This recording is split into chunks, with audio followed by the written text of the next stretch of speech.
Boom! We are live. The HAMTAGERs are live, and Trevor Just is present. Woo! So Matt's in early. Matt the Greek. So, what say you, Judd? We both have our coffee. Yeah, it's my second cup, so I really hope I'm not like I'm going to go by the end of this thing. I figured it was always the coffee to blame with you. Yeah. You guys should have seen I always it. have one cup a day, but for some reason I'm dragging a little bit. Kids kept me up way too late last night. Wow. They wanted it. One pot a day. Yeah, they had a rare pot night of pot of coffee. So last night about 10:30, one of them said, "Hey, got a rare night, no homework, blah blah blah. Let's watch 42 because I've been bugging about watching that for a while after Chadwick Boseman died. Plus, I'm a baseball dork, so yeah. So they asked me like almost 10:30 to let's fire it up. And then when I got done, I go, oh shoot, I need to go scribble out some HAMTAG notes. I was up way too late. There you go. No, and then when you first came on, I said, hey, why don't you have on your Red Sox hat? And it was like, ooh, there was almost a rebellion right there. Red Sox, the sucks. SUX, man.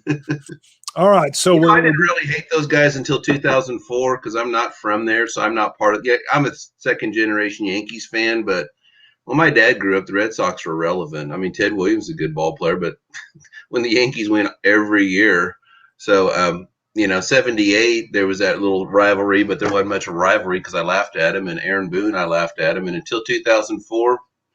And I didn't even care then. I was like, well, that's nice. They finally won one. Then their fans were all like acting like, okay, you brought it on. It's war now, baby. All right. So here's what we're going to talk about. Then we'll get into Carl. All right. Carl's a whiskey guy. All right. Sorry. So what we're talking about this show is our wild card publishers top 5 games. So Judd, why don't you kind of tick off a little bit of what that is or will be?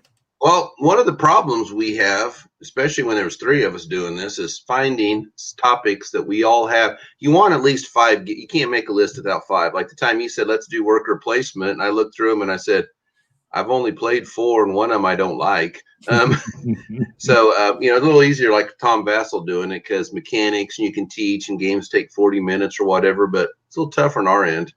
And, so we come up with our list of where we each had games, but like Academy, you said, let's do Academy. And I said, I've only played 3 of them. Oh, so I was like, that guy was crushed. Yeah. There's a company that's going to be on my list. I have owned 40 of their games in my lifetime, and you don't have 5. And I was like, so this is our way to pick up that which we do not have in common, where we can do our top 5 publishers that were not done. It doesn't necessarily mean that those 5 that we did were my top ones. I mean, generally they're near the top, but some of these guys would have cracked that top 5 if I threw everybody into a grab bag. So this is like a top 5 of the rest. Right. Yeah, exactly. So, and I got a guess on what the one is. I think I know your one with the 40. So we're going to cover that. We wanted to definitely cover that. I actually made a point because so we never set up like hard, fast rules with these lists because part of the joy even for us, and I think the fans, is seeing kind of what we do with the list. So I almost had, well, maybe I still kind of have 2 from one of the publishers, but I tried to limit it down to, it is a clear 5 publishers. So I wanted to make sure, because what I ended up thinking was I really want to highlight some of these other ones that I think are doing great stuff and get them in there because, and I'm with you though, only one of them could I have done a full list of with them just by themselves. You may or may not have already mentioned that company. So, but you can't mention a game by them. Actually, you can. You just can't be your primary game. Well, and one of them's in my retired list, so I won't even mention it. But what have you? Let's open up like we always do. So that will be our top 5. That'll be coming soon. What do you have on the table right now? I was going to finish Crusade and Revolution. I've been going gaga for that game all week, man. I mean, I have watched 6 documentaries on the Spanish Civil War. I went from knowing nothing about it to where I'm pretty good in it for a Joe Jabroni. But anyways, I was going to finish it last night and set up Star Trek Fleet Captains. But like I said, my kids wanted to watch 42 at 10:30, so I didn't get to finish it. Monday, it's going on, the Dominion War. Nathaniel, I finished it like the day after I wrote you. I need to write you and give you blah, blah, blah about it. Anyways, but yeah, so that's ready to go up, and I'm about to finish the last turn of this scenario I'm playing. Sweet. Trevor's got his list real quick. Phase 10, Uno, Monopoly, War, and Candyland. Woo! So, excellent. I just did an unboxing of the Shores of Tripoli. That will be hitting the table. And then my guilty pleasure, which was I stopped by on my way home last night, and I picked up, as I dropped water, The Princess Bride. I love the movie. You know what I like about it? Huh? You know what I like about it? Kids wearing a Walter Payton jersey. So would you like a peanut? That's probably my favorite part. That, and then the whole prisoner's dilemma or whatever with, would I put the poison in the goblet before me? And so I had a buddy of mine, he's now a veterinarian. And it was weird. He was a year or two younger, and his older brother was a year or two older, but I was always kind of hanging out with him at church and stuff. And he was like, you've got to come over and watch The Princess Bride. And of course, I'm like 17. I'm like, was this some kind of romance thing? He's like, no, not really. Not really. And of course, he drags me in to watch it. And I'm, just loved it. Just hilarious. So I do not know how good this game will be, but it even plays like a book, where you open it, you play on the book. So I had to go get it. These two will be on the table. One for review, one for family fun. My wife and I love it. I can just say, she'll say, hey, will you take out the garbage? And I'll say, as you wish. So. The a little known fact, next time you watch that, if you don't know, I know, probably not little known, guess it's how close you follow these things. My sister told me, the guy who You Killed My Father, Prepared to Die, that actor's a phenomenal singer, Mandy Patinkin. She told me that, and I went and looked some stuff. I was like, holy cow, that dude can sing. Wow. So if you ever look it up, I guess that's what he's known for first or something. I'm trying to remember his whole name. Of course, it's long. Yeah. I can't remember. Someone will put it in. Matoyo or something. Yeah, I know. I started to go, and I thought I'm going to mess it up. And Matoyo. Yeah. So that's what I've been playing. And looking forward to getting Tripoli down here. Fort Circle Games. By the way, when we were doing our top fan favorite, maybe it was when I was doing my vlog, somebody was like knocking on the door, and somebody even said maybe Fort Circle Games has showed up. And that's exactly what it was. So I forget who was commenting. I get so busy on this, I don't pay nearly as good attention to the comments as I should. Let's do a roll call. Sorry, go. That game, I got a note from Don at Nightworks that did Hands in the Sea, and he had asked me if I'd be interested, and he had this game he was looking at. If I'd like to look at it, play test, blah, blah, blah, develop or whatever, Shores of Tripoli. And I said, sure. And nothing ever happened much because I thought, the topic's interesting. I've read 6 Frigates and a couple other books on the topic, and you don't see games on it. And then I knew this guy back when I was on Twitter that designed it. And I asked him, whatever happened to Shores of Tripoli? And he said, I'm going to publish it myself. And I thought, you think, but it looks like he did a great job with it. It's like, that's impressive. Yeah. I mean, the artwork, everything looks great. By the way, I just quality of it. Yeah, I just got big trouble because I came downstairs and I saw this damage on the game, and I thought the boy knocked it off the table or my wife. And so I was being very accusatory, and I was being refuted. So I went back and looked at my unboxing. Oh my God, when I take it out of the shrink, the damage is already there, which is fine. It is a review copy. So sometimes I'll get review copies that have damage on it because they can't sell it and all that, and that's fine. But I had to go up and mea culpa, my bad. I had to totally go out and go, sorry. I got a little touchy with my game, and the damage was on it when I filmed it. How I missed that, I do not know. So, Judd, why don't you start us off?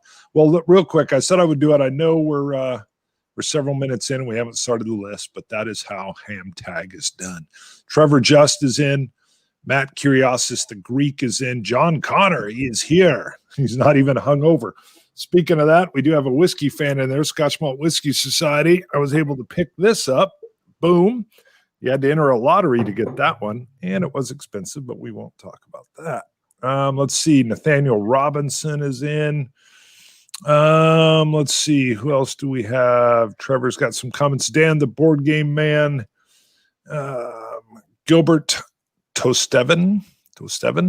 Where did my whiskey buddy go? He must have just popped in, said hi, and bailed. That's fine. Nope, there's Carl Van Velhem. And I'm saying your name wrong again, Carl. I'm sorry. I met Carl when I was in Edinburgh. Judd, kick us off. Okay. My number 5 is a second. Okay, the way I'm going to do this, I'll tell you basically how many games I had by the company. Ooh, wow. And I'm not going to, I'll mention a game that kind of representative of why I like this company. And I'm not going to talk about a game I've put in a previous video because you can go back and watch them. You don't want to hear about the same games.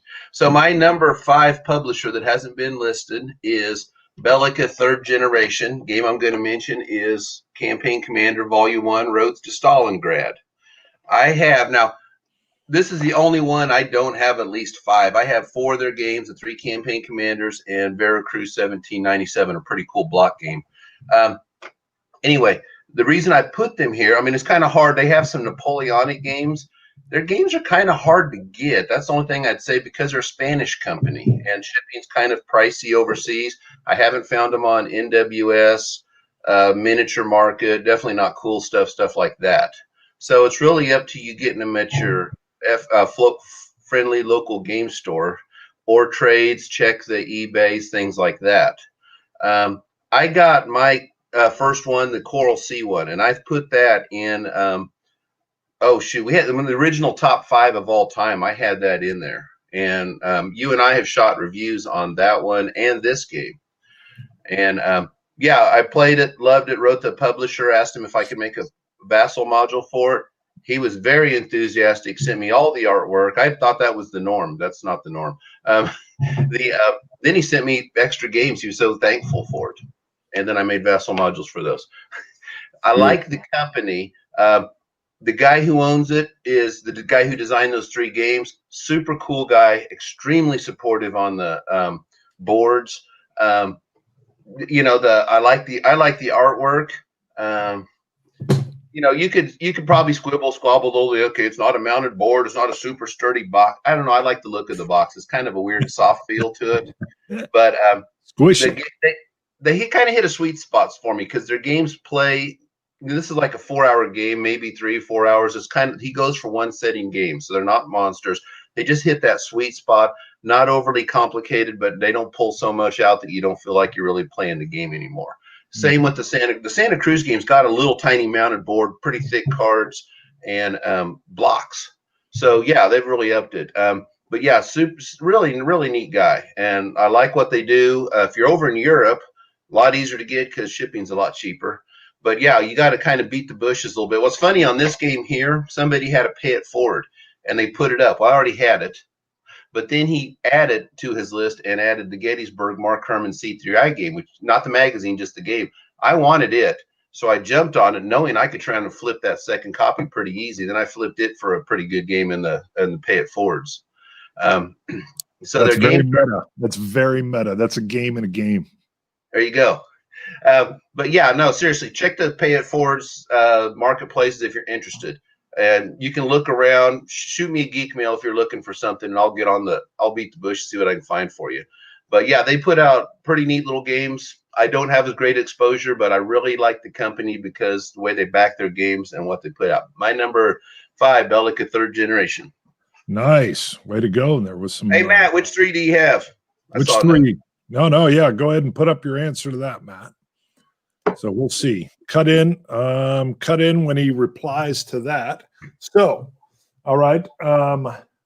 Sierra Madre games. All right. I know not really full out war games, but the design, this is the collector's edition. This is Pax Porfiriana. So I could list, though, I really love the Pax Emancipation and the Pax Transhumanity. I've not played yet. That one was done by Phil Eklund's son, Matt, I believe is his name. Yeah, Matt Eklund. Again, it's just the cool things that are done with cards. And I really want to get, see, Nat, he says Pax is on his list. So I really want to get, I'm hoping my wife will enjoy Pax Porfiriana or Ono, but I just like what they're able to do here. They're a bit hard for me to learn, I'll admit that, but I love what's going on there. I actually want to get, oh shoot, there's another one in their series I want. I can't remember the name of it right now. Space Frontiers or something? Are you talking back? Well, no, I do have his, I've got his, there's the Earth thing where it's like you play these proto-humans or something too, but I've got that. It's another PAX one. All I want to keep saying is Emancipation, but I was just talking to my wife about it. It's the Enlightenment. So they've got an Enlightenment one, but I think he's going to do a reprint of that and kind of do it up like he did Porfiriana. And I just, so nice, but a little hard to learn. So there is my 5 Sierra Madre games. I like the exploration that's going on there. Ooh, Pax Pamir by, I forget the designer. That's supposed to be showing up any day now. That's Afghanistan. That is all the struggles going on there, and it looks gorgeous. So, yep, Trevor, that is showing up. That's not Sierra Madre, but it's showing up, I think, within the week. All right, my 5. I've never played an Eklund game. Eklund, what? Yeah, Eklund, yeah. I've heard good stuff about them, but never played any. So there's some depth in there. So, okay. Pax Renaissance, I believe. That one I have not played. My number 4 is the 40 Game Company. Who is it, Bart? I think it's Worthington. Yes. Bingo. Worthington Games / Worthington Publishing. I guess you could throw the game Old School or whatever. They've got an off-brand company because I guess Kickstarter only lets you run like so many, like one at a time or something. This way they do it too. And I guess Old School is more hex and counter. Not familiar with that. Worthington Games, they flipped to Worthington Publishing around 2012 because they started doing Kickstarters and putting like books, Osprey books type of thing in their games and started expanding a little bit. Okay, I have owned in my lifetime 40 of their games. 19 of their games have been in HAMTAG list. Ooh. Wow. One of their games is in the Hall of Fame, Band of Brothers. So when it come time to pick a game, I was having a problem because, like, man, I've covered so many of these games. And I didn't want to do one like the old Worthington games. I was looking more for little Worthington Publishing because they've changed quite a bit. When they went to Kickstarter, they went to China and things like this.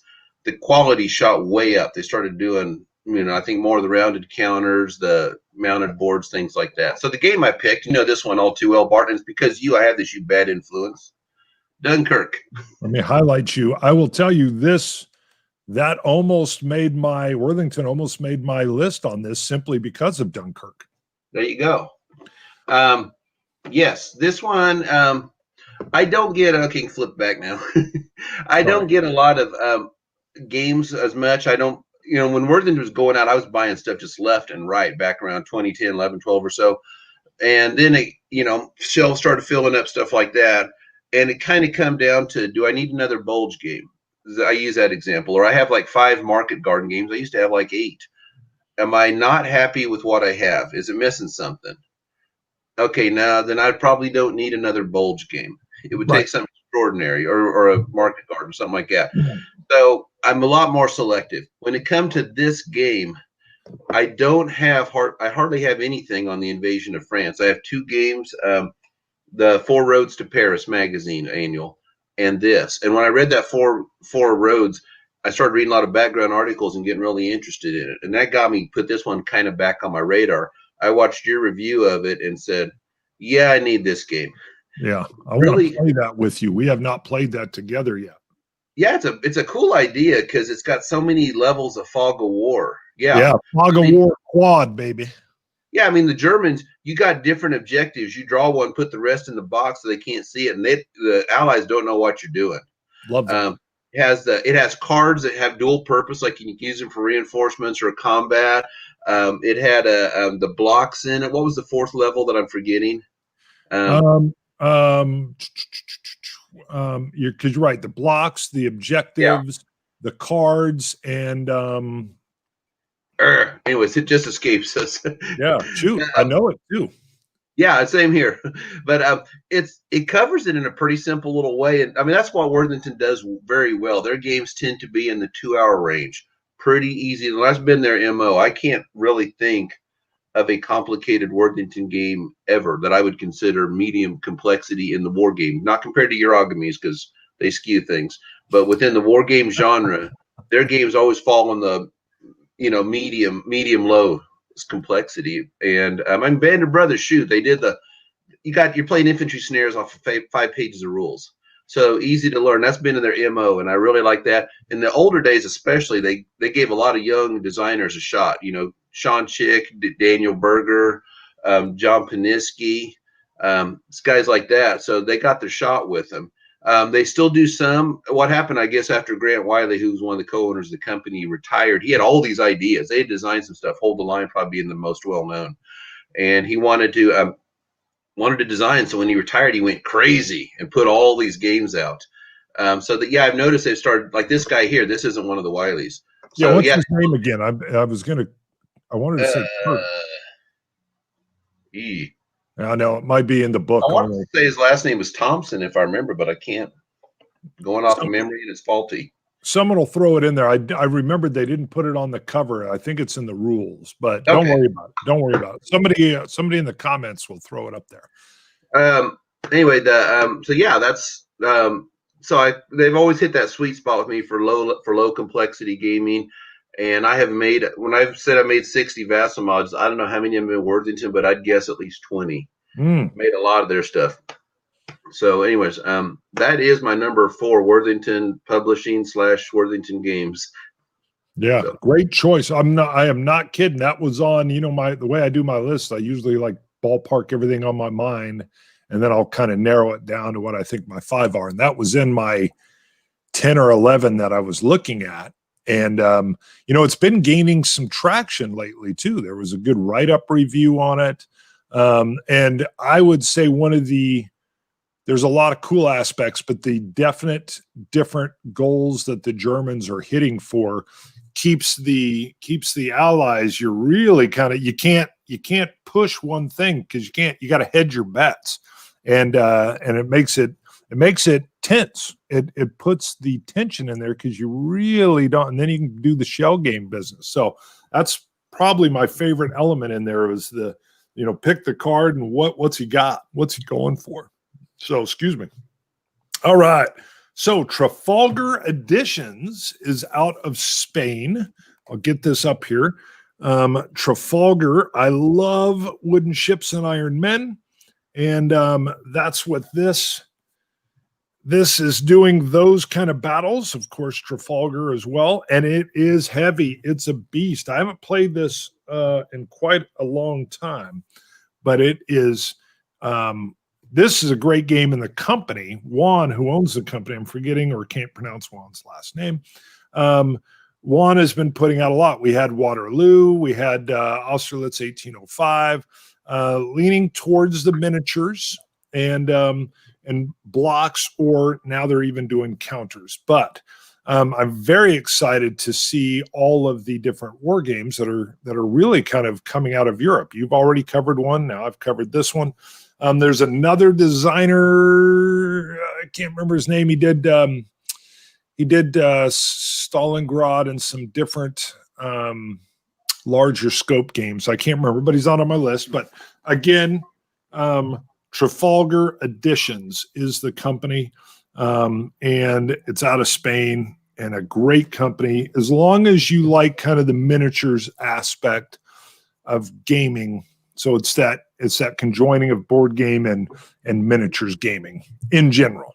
Not saying they don't just do a regular board game, but that's kind of their jam. Just to go back to the 80s. Question from Nathaniel I was going to answer on there. How do you feel about the Civil War campaign games like Grant's Gamble? Not that big of a fan because I don't like what the end product was.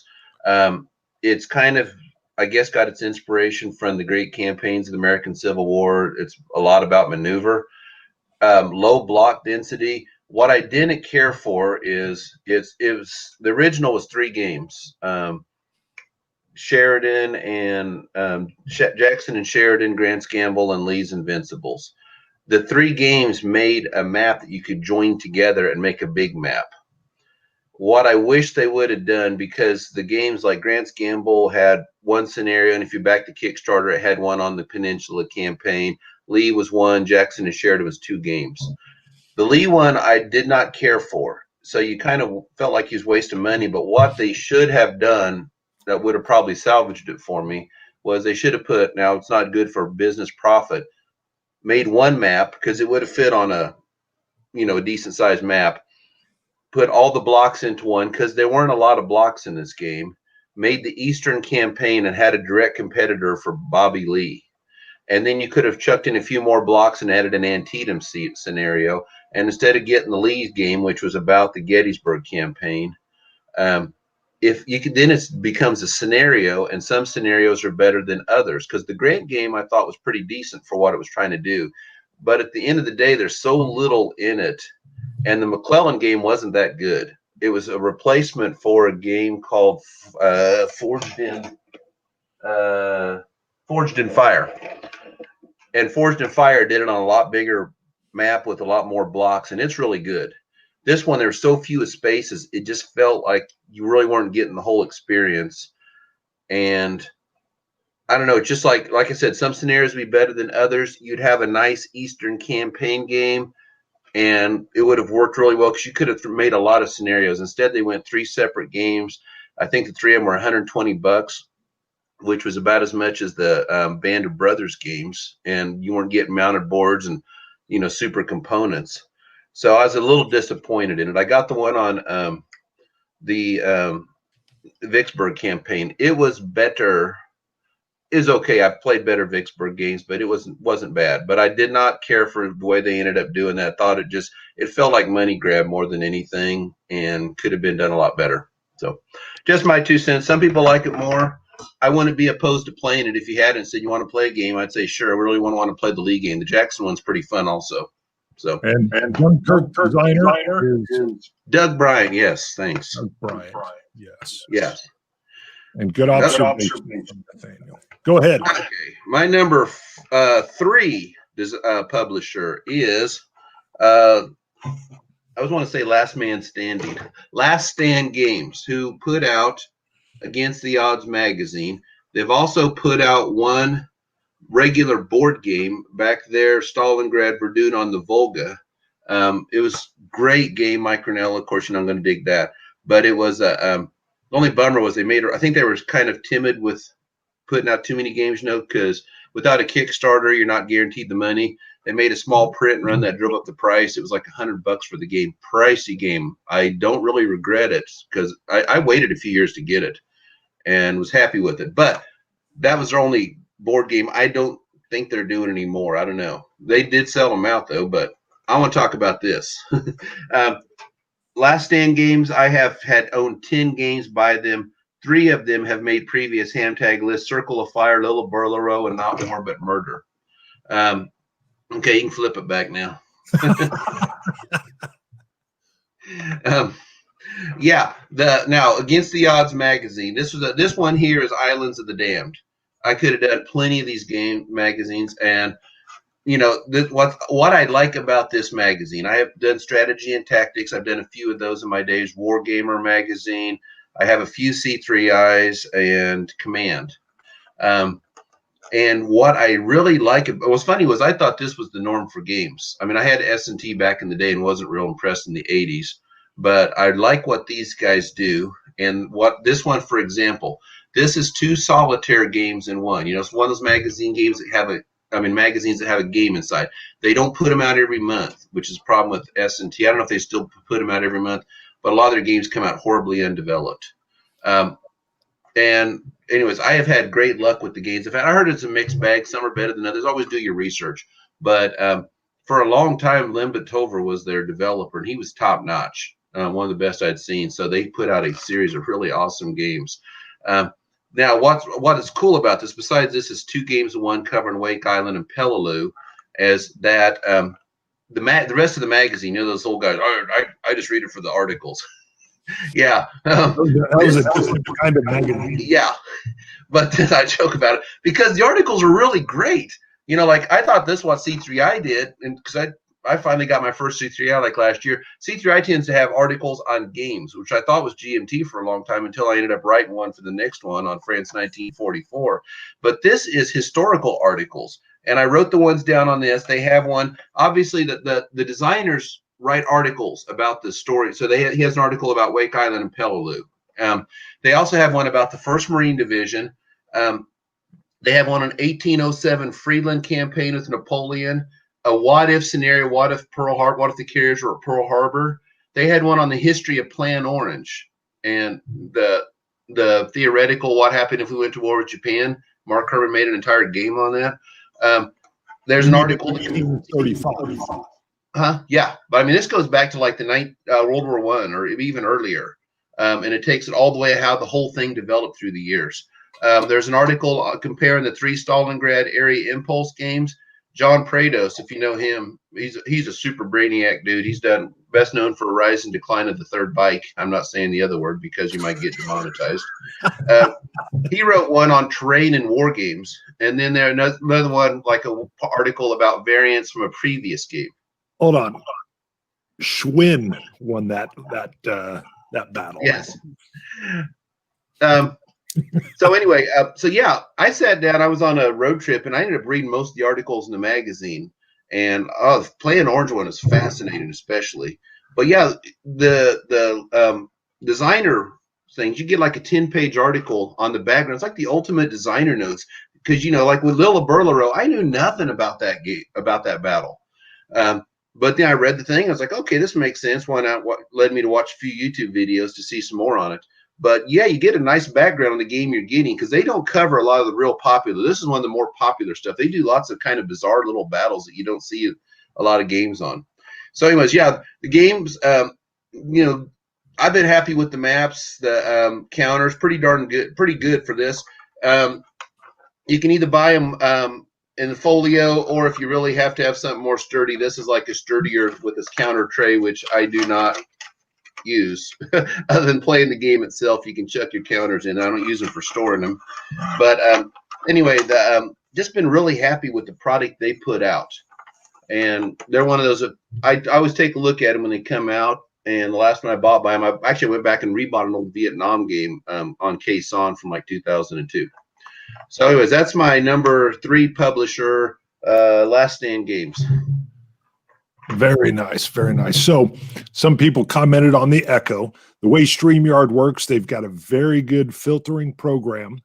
But if, and that's why I took a little pause there even before I started talking. If Judd's talking, and I tend to interrupt often, by the way, sorry, Judd. When I come in with a little quib, you guys will get sometimes a little bit of echo, and that's because the software is usually filtering out when 2 people are talking, and sometimes it takes a few seconds to catch up. So they were just commenting on, hey, is anybody else getting an echo when the chief talks? And that is what's going on there. They're the guys that did StreamYard look like they're 19. I'm sure they're like 25 years old. They've just improved it to 1080p. Their lives, like what you're watching, is great, but they're continually updating some stuff. And I'm sure it'll get better. But sorry, bear with me. I do see that in the comments every once in a while that there'll be some echo and some people don't like the audible. The only way to get around that, and we may try that at some point, Judd, is if you actually wore earbuds or something, it cuts down on the echo.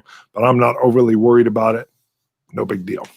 You know, I'm too old. I don't have earbuds. I'll be in here with my headphones on. Yeah, I know, and that might work like too. I'm in a recording studio, giving them fuzzy mics and like I'm here. when I do some of the lives, usually our systems are working pretty good and you don't get that. I've done some lives where definitely the best sound will be some earbuds or even a headset. So now you kind of mentioned C3i is who I'm having as my number 3. Now, of course, they do. This is Roger McGowan's magazine. And did I say his name right? I think I did. Yep, I think so. Good. I never heard it pronounced. Yeah, I think it's Roger B. McGowan, but it's RBM Studio LLC is his company. So it's the magazine, and they have games in. And then what they did, this is Mark Herman's Gettysburg. They're doing what they call deluxe editions, where they'll box them up and you can just get the game. And they also, I believe, are taking orders right now for his Waterloo, which is the same system, kind of tweaked for that battle. I've got the magazine version of that, but now you can go out and get the box version as well. I think they are doing wonderful things. First of all, the magazine, when I got it, it was funny. It did what a good magazine should do. I was excited to get the Waterloo game in the magazine, and I got lost in the articles, just like what you're saying. And because of what Mark Herman's doing with these designs, GMT is sometime in 2021 putting out Rebel Fury, which will be multiple different Civil War battles using this same system. I'm a big fan of it. Big fan of the system. And I'm a big fan of C3i series and C3i studio games. So that's my number 3. I like the variety of what they're able to do. And I think it's good for the gaming hobby in general. You know, that's what's something I like since Roger. I guess Roger. I don't know what the relationship with GMT. I don't know if they were the in-house magazine. Roger's on his own now, and I like that they cover some other games. Nothing against GMT by any means. I have more of their games than anybody else. By the way, if you're curious, 57. I did the counts on all the stuff I have one time or another had 57 of their games, but I like that they're branching out into other stuff. Be a good idea to be known as a more all-around magazine. I had never read a C3i until Roger sent me when I did the Vassal module for the Waterloo game. He sent me 5 of them. By the way, that Napoleon game, I don't know if you noticed, there's 2 games in one in that. The others, I can't pronounce it. It's Days of Glory, Horge de Shumpton. I can't. Don't ask me to speak French. But the boxed version. Oh, did you get the boxed of Napoleon? I didn't think no, that. No. Yeah, the magazine. Yeah, okay. Okay. The Waterloo magazine, the C3i that it came in. Mm-hmm. Yeah, there's 2 games in one because the flip side, it's the Days of Glory. Frederick Bay. So when I've mentioned before and put my Berg hat on, that's Berg system applied to Napoleonics. If you ever get interested in it. So sorry, a tangent there. No, you ready for my 2? Yes. And I was going to tell you, Roger's super cool guy, by the way. And yeah, I'm writing. The reason I was talking about the other articles, I'm writing that one for France 1944, and I mentioned that basically when he asked me to write it, I paid my daughter to edit it because I'm trying to tempt her into, look, you can make money off of this. You are a professional quality editor. Charge those kids at school. And one of her friends is over, and she goes, yeah, you need to be charging those kids at school. And yeah, I held up paper how she made it bleed red because she's really good. Anyways, so yeah, that was a cool little thing. But yeah, Roger, I love his artwork too. Okay. My number 2 was funny when I got on BGG around 2008, 9 or so, and I started watching war games. I'd learned of GMT and how it kind of become apparent they were kind of the king of the hill for the Avalon Hill successor. And I kept hearing lots of folks mention MMP, MMP, GMT, and it always seemed like those are the top 2 dogs. MMP, I've mentioned before, kind of seems like they focus more on ASL and what's his name? I always remember his name until I need to remember, the guy who does the OCS games. His stuff, and they don't do much in their P500 struggling. And in my opinion, they have been surpassed. Nothing against MMP. They do fine stuff, and they know their audience. But I think the guy who's passed them up for number 2, the number 1 contender for the GMT throne, is Compass Games. And the game I'm going to mention is the one I told you I had on the table, Crusade and Revolution. I have had own 12 Compass games, and I have had Command and Colors Tricorn and Festoon Europa in previous videos. What's funny is this game doesn't really show you the best of why they're so good. I mean, the game is great. Don't get me wrong. It's fabulous. But a better representation, I think, could be Hearts and Minds. And even though I didn't put their edition of it, I mentioned the Worthington one in there. So I was like, nah, I'm not going to talk about that again. But what they did with Hearts and Minds is phenomenal. Their quality, that's why I said they're kind of the #1 contender. They've been going the rounded counters, the big mounted maps. Their quality is just wow. And what they did with Tricorn, I thought was better than what GMT did on Napoleonics. The tile pieces are a lot thicker. They're like the memoir thickness. Lots of cards. I mean, just really superb quality these guys have been kicking out. And then I got an up close look at it when we did France 1944. Saw everything they did for that one. So yeah, their quality. They've always had interesting games. Generally, it seemed like they used to cover a little more bizarre topics than just your really popular Market Garden, Eastern Front. They got their share of that stuff, but they covered a lot of stuff, kind of like this Spanish Civil War. You don't see a lot of games about. And but lately, what they've been kicking out the last 3 or 4 years has just really blown me away. And that's why I said I think they're like the kind of the #1 contender to GMT for the title. This game here, like I said, I mentioned earlier, Spanish Civil War. I can't remember his name. David. Probably on the back. David Gomez Rayoso, I think. Sorry, I can't read because I'm old. That was perfect. Anyway, he did a fabulous job with this. One of the finest playbooks I have ever seen as far as tips for beginners, how to play this game. Background history, scenarios, just it's loaded to the hill. Great rule book. This has pretty good quality. They're putting out a deluxe copy. Big, I don't know what it has. Mounted boards, maybe deluxe counters. Sorry, I was looking at your comment. But yeah, this is just kind of representative. They've been putting out some really, really, really good stuff. And that's why they are my #2. They're kind of, I try to avoid, I don't buy a lot of games, but I do keep my eye when they put something out, watching it, because I know pretty well it's going to be a good product. If the topic's interesting, I'm instantly interested. Greg Smith. Okay. Oh, sorry. I was looking at a comment. Anyways, that's my #2. I have spoken. It is the way. Yes. Yes, The Mandalorian is coming October 30th. I can't wait. I'm excited. That's one reason the Boba Fett and the Sarlacc pit, he's coming back apparently. Some kind of cameo or something. I don't know. The actor that plays Jango and is the clone for Boba has already been tasked, so he's in. Oh, and Greg Smith's games, Compass, and then a lot of them been licensed over to GMT through this kind of complicated licensing system. All the sub games, he's got his. What's the Interceptor? The German. It's where you're the 109 or the FW-190 or the 110. Yeah, and then he's got.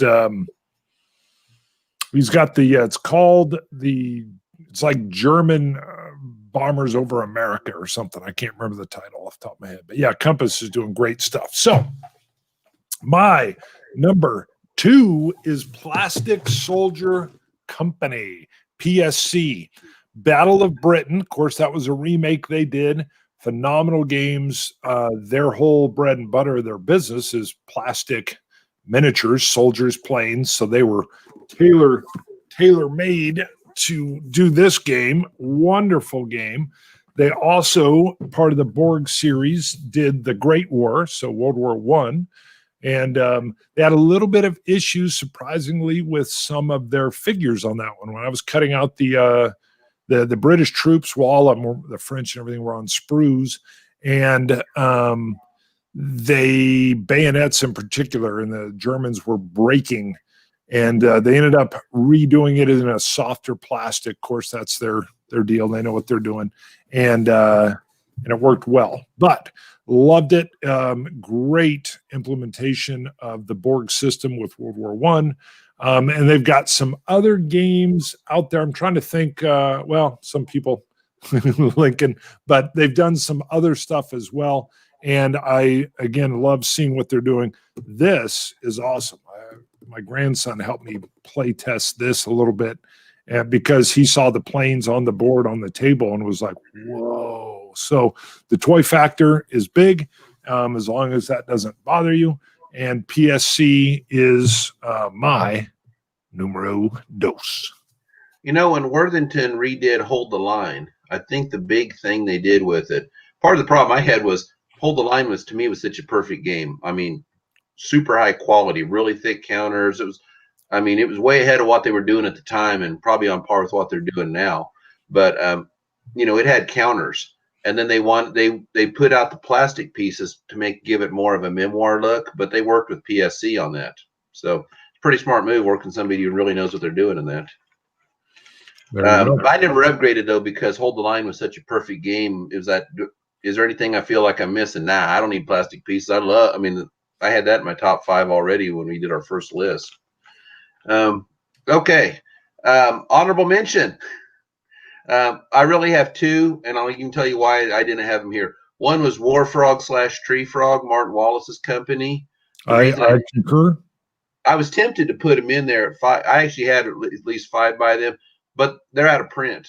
He doesn't do that anymore. So I thought I'd rather put publishers who are active, not somebody like Task Force Games. Oh yeah, they'd be an honorable mention too. I guess I have 3. They've been long gone. They're the guys who made Starfleet Battles. The third is they're actually active is Clash of Arms.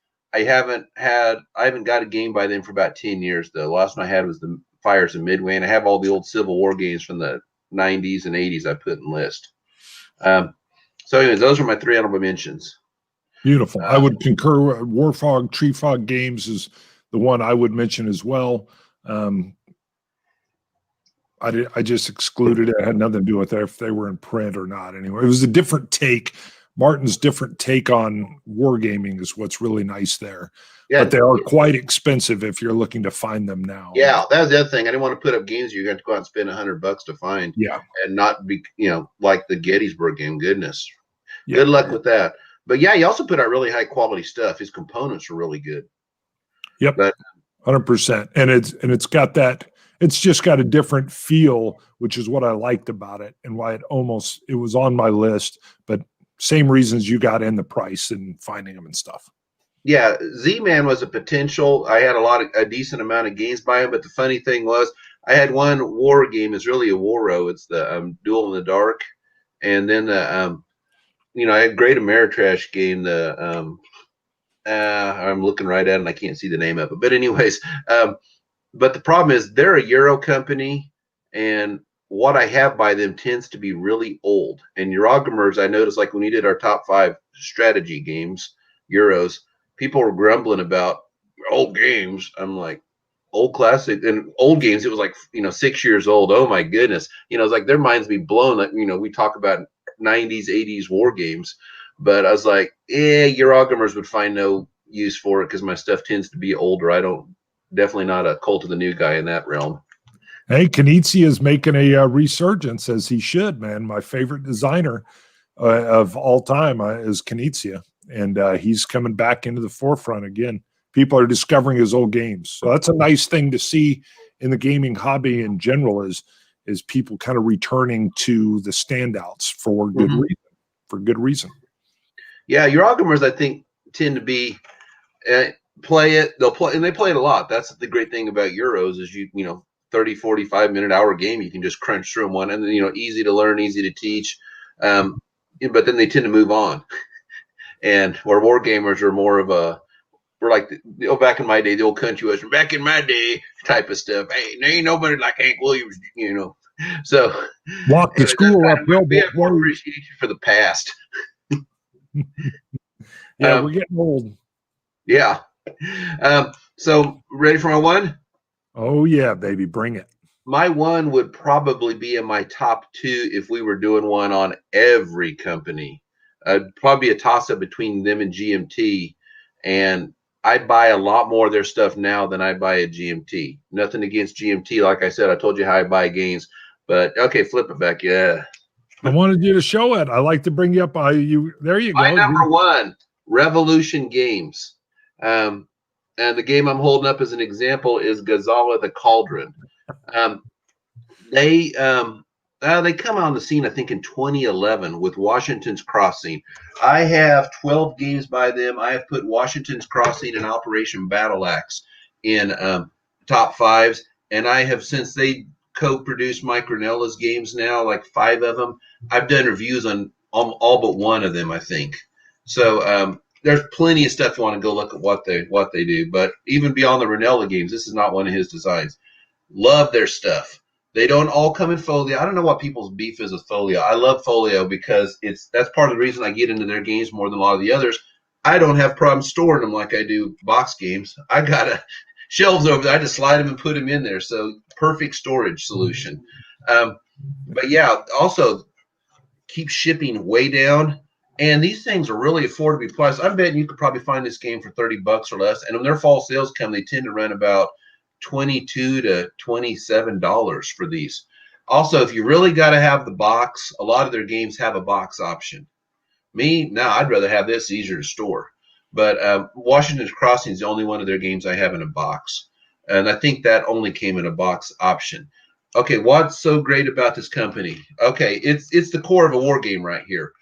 Really good looking map, great art, good counters, really good counters. I mean, they're not like the super thick laser cut things from VPG or something like that, but I mean, they're right there, good quality stuff. The rules aren't super heavy. When I saw Greg Smith, it made me raise my eyes because most of the Greg Smith games I knew were with Revolution. He did some on, I wanted to say it's around the War of the Roses. I haven't got to try them out, but any of their games pretty much would be on my radar. And as far as trading, I've only traded one of their games, and it was because they accidentally sent me the wrong game. And it had cards, and I didn't think I could solo it. And it wasn't a big topic of interest. They replaced it. They sent me the wrong one. I sent them a picture of me holding up the game looking all sad because I was really wanting, I think it was Last Battle. And they said, it's on its way, just keep the game. What'd they send? That's the only thing I traded. Their games, man, they are so gold. And they are very tightly developed. I've never seen anybody on one of their games. If somebody said this game's in balance, it's one of those inch deep and a mile wide. I played it once. It obviously wasn't good because I didn't have it mastered the first time I moved on. Roger Miller, I think I don't know if he's co-owner or owner of the company. I read something, I could be missing the number. I thought it was 20. He personally play tested them at least 25 times. It might have been 50. I can't remember the number, but I knew it was at least 25. He play tested them. Super developer. He's right up there like Lambert Tolver and some of those guys in the giants of development. And they've been they put out, they have a bulge game, Cellus. It's pretty popular, but instead of the bulge, it's just a tiny portion of the bulge. And this game here was based on the Cellus system. And what's really cool about it is you got these groups. They might have like a stripe to show different battle groups. It's a chit pool game, but you don't throw all your chits in there. It says on turn 1, you put these chits in the cup. And not only are they unit activations, you get these power activations that do special things for you, like maybe give you a bonus movement. I don't know. I'm just trying to remember. It's been about a year since I played this, but and it seeds it in there. So the chip pool, you don't know what you're getting, when you're getting, and the special power stuff. It might give you like an air support attack that will really help you. And you're really hoping you can get this group to activate wall. And when you get the air support, you basically put it and hold it until you're ready to use it. So it brings a really nice fog of war. I think this is Roger designed this one, and Washington's Crossing, which I can go on and on all day about that game. But yeah, they have been putting out a series of really, really cool games, interesting topics. Like I said, great price. Probably about the time of this video. Let's see, we're in October. If they haven't done it now, they're getting ready to do their fall sale. So you can probably jump on if you're interested. But yeah, anything they put out's gold, and they've been the #1 company I've been getting from lately. And there's not enough good things I can say about them. So that is my #1 Revolution games. Nice. Phil Hatfield, he says he's torn on folio or Ziploc games. So far, the couple he has are decent, but he's still torn on the lack of a box. Well, when you go to their website, it'll say, you can buy the box version for this much or the folio version. That's the other thing. I think you save like I don't know, $5 to $10 for the folio. I just as soon save the money and have it easier store. But some people love their boxes. I get it, and they do look cool on your shelf. I'm not going to deny that. So if that's your thing, you got that option. Smart business move. But Sure. I could just go on and on and on about them all day. But that's I do love chip pulling. I mean, it Yeah. gives you, it's a great way to give you that, the tension, the variability, you know, you get something when you don't want it. You can't get something when you do want it. And it just brings in that lack of perfect control, which is what I'm always shooting for. I love that in a game. Yeah, they got one, Red Typhoon. I don't know if it's based on the system. Boy, that's been on my radar for a while. I keep watching that thing. I was like, someday I'm going to get that one. The Greg Smith games had me interested. I'm always watching, always looking. But yeah, there's a bunch of their games on my radar. Awesome. All right. My number one, and it's probably not a spoiler. I've got a couple here, but Academy Games. All right. So this is the Birth of America series. I know, no surprise. There may or may not be. No, there is. On my Hall of Fame is Conflict of Heroes, so I can't mention that. Whoops. But Birth of America, it's a block pusher, but they do a great job. Not just a block pusher, but it's got the cards. And so what you do is it feels very true to the period. It handles multiple people, more than just two people, very well. And they play tightly. So they do a phenomenal job with that. And I got to tell you, one that surprised me was a remake, Mare Nostrum, and this is the Empires, but this is a remake that Academy Games did. I wasn't sure what to expect. It's more of like that Ancients kind of strategy game. It's not like a typical pure war game. But holy moly, I learned it. I had some non-war gamers. I said, hey, this, it's from a wargaming company, but they do other stuff, and everybody loved it. And I find myself wanting to play that game all the time. I can't always get a group that's willing to go in and play that. But what Academy Games is doing, I love. I will admit, I wish they did more and faster. that is my American sensibilities of I want more, even though, it's not like I've played this to death. They're now doing the Birth of Europe series where they did the Vikings. I'm blanking on the name. It's got a cool number in it, 982 or something. But the Vikings invading England, and it's very asymmetric. You're coming over, and the Vikings are super strong, and the Britons are all kind of scattered. But as you push in deeper, you're weakening yourself, and then they're getting stronger. And they're doing a reprint of that, but there's supposed to be 3 games coming out in the Birth of Europe series too. I really, really enjoy what they're doing. Not to mention, let's just look at the company as a whole. The Eichert, father and son, just do Uwe and Gunther. Their quality control is awesome. They did the 3rd printing of Storms of Steel, Conflict of Heroes. The boards were warping. He detailed what the problem was in China. He then said, I'm not going to accept them. Told everybody it's going to be 6 months. I'm having the boards redone by a German company. And then he fulfilled. So now a lot of people don't like Academy Games because Uwe had a deal where he'd kind of tell you everything he planned on doing, and then it would stall for 6, 7, 8 years. And so what you got was people getting excited, and then they felt their excitement dashed. So what he does now is he doesn't put things out generally as frequently to say when they're coming out until they're actually like printing. And people got to know he's a 3-time successful business owner that's managed to sell his companies after he gets them up and running.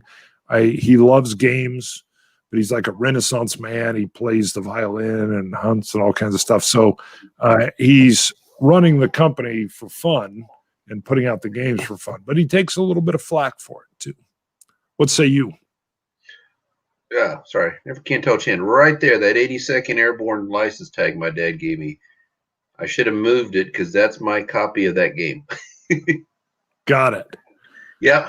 It's right behind there. Yeah, that's the only game I have by them, but that's because like you had the 1812 game. You actually introduced me to pretty much everything I've ever played by them.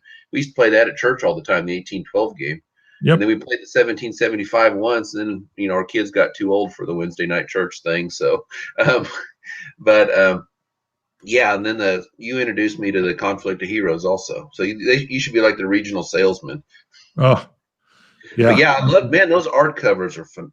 That company, if you said average cover by a company, who's the best? They'd be number one. I don't even think there would be a number two. Maybe Yeah. covers you like more than that, but as a whole, no, nobody consistently puts out the covers like they do. Well, that's Steve Pashal. He does oil painting. He lives in Hawaii. He is phenomenal. What he's manages to do with his oil paintings on canvas is he's able to give them what looks to be movement. He gives them like motion, which is amazing. I've actually had him on a show. We talked. I think our connection was a little bad, but yeah, phenomenal artist. And that's where some of Uva's ideas leak out, is because he's been commissioning Steve Pashal repeatedly to do these different games. And Steve will put out, like, there's a Conflict of Heroes 1940s cover that's painted already, and Uva has it up in his office. He's got a whole 101st, 82nd Airborne, D-Day invasion game. But yeah, the oil work by Steve Pashal is just phenomenal, and I'm with you. I love it. I was trying to talk Steve into doing some prints. I'm sure his oil paintings go for thousands of dollars, but if he could make some prints, I would love. Yeah, that. Roger McGowan does that. He sells on his website, and I think he has like cups, coffee cups, and stuff for some of the games. So yeah, yep. We didn't mention also on the C3i thing. If you didn't know, I assume most people know this. Roger McGowan does almost all the artwork covers for the GMT games. Right. Yep. And he started with Avalon Hill. And my favorite cover he ever did was Anzio. If you saw the first two editions of Anzio, and then I think the fourth edition is the one he did, look at that. It's like, that tells you what that dude can do. That cover sold me the game when I was in high school. It's like, I got to have this game. That's a cool cover. Obviously, this must be an awesome game. But it was a great game. But yeah, great cover. Well, real quick, Derek, I know you're in late and you're usually in here all the time, so no problem. But what wild card is, and it's in the description, is basically I may not have 5 different games from PSC, but I think they're a great company. So we wanted to highlight, or Judd doesn't have 5 games from Academy Games. I do. And so we couldn't do the joint list together. So we picked basically 5 different publishers to highlight some of their games and to be able to bring them in. Worthington, I think I only have 2. So that's what this is. This is the wild card of publishers. Yep. Basically anybody we didn't cover in those dedicated videos. So. Yep. There we go. All right. Anything else you want to add, Judd? Anything else going on? I mean, pretty much you kind of hit it. I was going to say on that Academy Games, yeah, quality. And I really like that game you had, because I'm an American Revolution dork. That's my favorite topic to study. I like how they handled the French and the Native Americans. Like, common complaint, and I'm not the only one, I don't like the way Coin handled it. But I like the way they handled it, where you had the cubes and the special dice for them. And it was kind of limited, and really like that. They did a really nice job for you. They're not trying to be, and plus it's hard to make a super detailed simulation of the American Revolution. There's always certain levels of abstraction, kind of like what Mark Herman did with the Washington's War, that I have in my Hall of Fame, so I can't talk about it.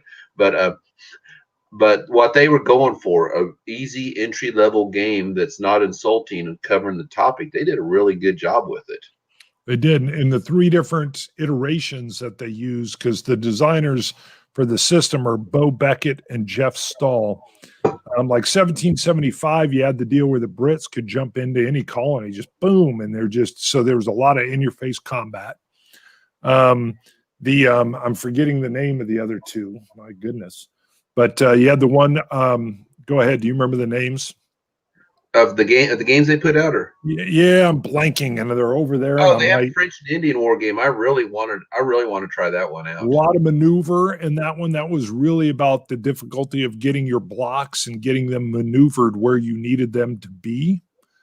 And then what, 18, was it the 1812 was the last one? I can't remember. I'm seeing this. 1812 was the very first one. You introduced me to that. Then 1775, and then it was right up there, Dan, the board game man put it 1754 French and Indian War.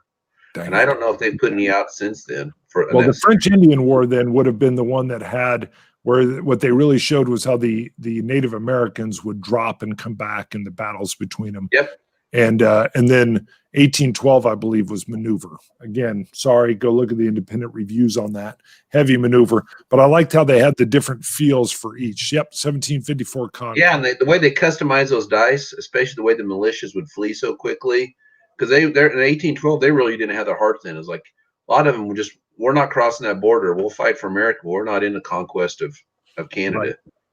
Yep. And you guys are beautiful for dropping in the names. Thank you. Thank you, Dan, Nathaniel, Phil. Thank you. Perfect. Oh, Matt, before it disappears off the thing, he asked, is decision games a wild card option as opposed to SPI? They're both options, decision and SPI. More or less, I wanted to keep active published. That's my personal thing, and I wanted to keep it on war games. Part of why you didn't see Z-Man. But yeah, anybody was open. I just wanted to keep it to current games that, current publishers. But yeah, I could have put decision in there. Yep. And we can kick around any publishers next week. Sure. Oh yeah, that's your guys. So don't forget, we'll get ready to close up here. So the fans, you guys can go do your wild cards. That's what we'll feature next week. Put your comments down in the in the comments. And what we'll do is come in and focus on yours. Remember, try to keep your list 5, 4, 3, 2, 1. Keep them clean. You can add a little bit of extra stuff on there as well, whatever you need. But I look forward to seeing kind of everybody else's wild cards. So this is your ability to drop in, hey, I love this company, but I only have 2 of their games or whatever. So just like what we did here, look forward to it. I personally enjoy looking at everybody's list. I know they don't get as good of views as our regular show here, but they still do great. And what it does is make that the topic, it really, in my opinion, flushes out the topic when we bring in all the folks that comment on it, because you get a very wide range of thoughts and ideas. So cool. All right. Yeah, the comment, this one I can do. Anybody can do it. If you own 5 games by 5 different publishers, I only have 1 game by them, but I love them. Go for it. Go. Yeah, put it up. Explain why. And if Academy Games is in there multiple times, that's fine. Just kidding. All right. That's it. Judd, we're out. Okay. Feed the niche. Wargaming inside the gaming. Thanks, guys. Great show. We'll give Peter Collins will come up. And I'm clicking.